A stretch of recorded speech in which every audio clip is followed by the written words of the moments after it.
আউযু বিল্লাহি মিনাশ শাইতানির রাজিম। আসসালামু আলাইকুম ওয়া রাহমাতুল্লাহ। বাংলাদেশে ৩ লক্ষ মতো ভণ্ড পীর এবং ফকিরদের আস্তানা রয়েছে আজ ২০১৫ সালে। অতীত থেকে যদি আমরা দেখে আসি, এই দেশটিতে কোরআন কখনো প্রতিষ্ঠিত হয়নি।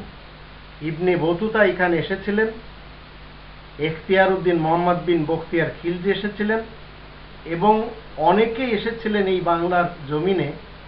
মূলত তাদের ২টি অথবা ৩টি উদ্দেশ্য ছিল। যারা আফগানিস্তান থেকে আসতেন তারা সুদে পয়সা লাগাতেন এবং বাংলার নারীদেরকে বিবাহ করতেন,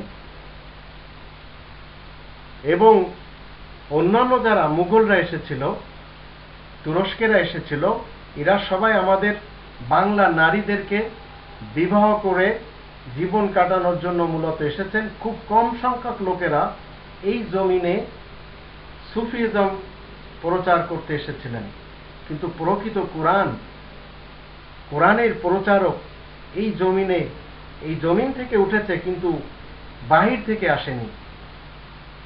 ভাই গিরিশচন্দ্র সেন, যার মুসলিম নাম আব্দুর রহমান, তিনি কোরআনের বাংলা অনুবাদ করেছেন।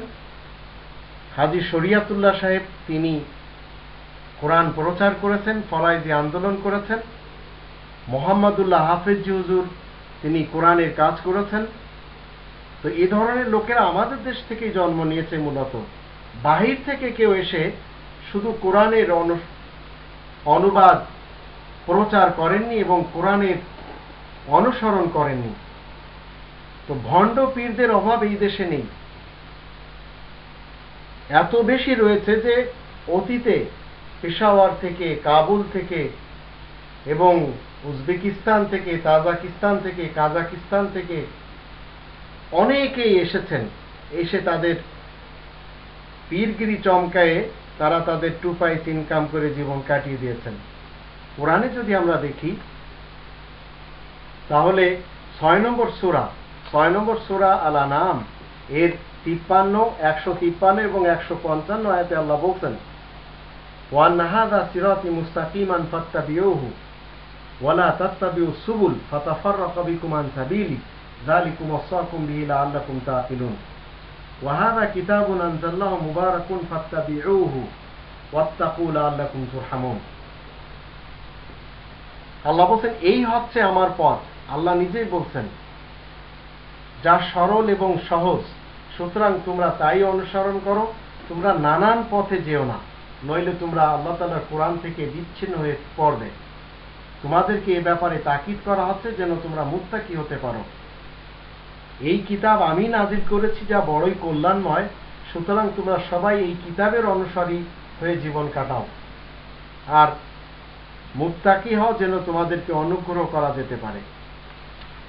আজ এই পৃথিবীতে শত শত পীরদের, মুরিদদের আস্তানা এবং তাদের সিলসিলা আমরা দেখতে পাচ্ছি, কিন্তু যত বেশি এই প্রথা বাংলার জমিনে রয়েছে, বাংলাদেশ সহ পশ্চিম বাংলায়, ত্রিপুরা, আসাম এবং বিহার, উড়িষ্যাতে রয়েছে, এত বেশি অন্য কোনো দেশে পাওয়া যায় না। আমাদের জাতীয় সংসদে কাউকে ওলি আল্লাহর খিতাব দেওয়া হয়। জাহিলি প্রথার পীরদের অভাব অন্তত বাংলাদেশে নেই।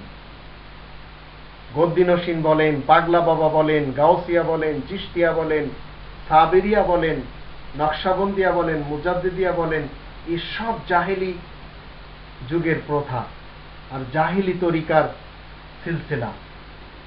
শর্ষিনা বলেন, দেওয়ানবাগ বলেন, চরমোনাই বলেন, আটরশি বলেন, টেকেরহাট বলেন, মাইজ ভান্ডার বলেন, এদের সকলের তরিকা এবং সিলসিলা কোরআনের বিপরীত।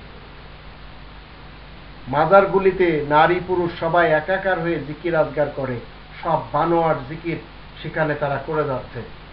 গান বাজনা, বাদ্যযন্ত্র দ্বারা, ঢোল তবলা বাজিয়ে তারা জিকির করে যাচ্ছে, যা ইচ্ছা তাই তারা বকে যাচ্ছে। আর এই কোরআনের শত্রুরা, কোরআনকে কেউ বলছে 30 পারা, কেউ বলছে 40 পারা, কেউ বলছে 90 পারা, কেউ বলছে এর ভিতরে 30,000 জাহিরি আর 60,000 বাতিনি রয়েছে। 30,000 জাহিরি কালাম কোরআনে রয়েছে, আর এই ভণ্ড যারা পীর এবং ফকির তাদের কাছে 60,000 বাতিনি কালাম রয়েছে। এই ভ্রান্ত মতবাদ নিয়ে সবচেয়ে বেশি বাংলাদেশের লোকেরা ঘোরাফেরা করছে।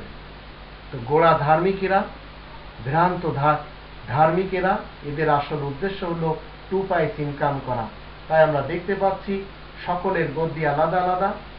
অতীতে ফুরফুরা এবং জৌনপুর আমরা দেখতে পেতাম, আজ বাংলাদেশের ইতিহাসে সবচেয়ে বেশি এই আস্তানা আর এই ভণ্ড পীরদের এই ফকরামি সবচেয়ে বেশি আমরা দেখতে পাচ্ছি। এগুলির একটারও অনুমতি আল্লাহর কোরআন অন্তত দেয় না।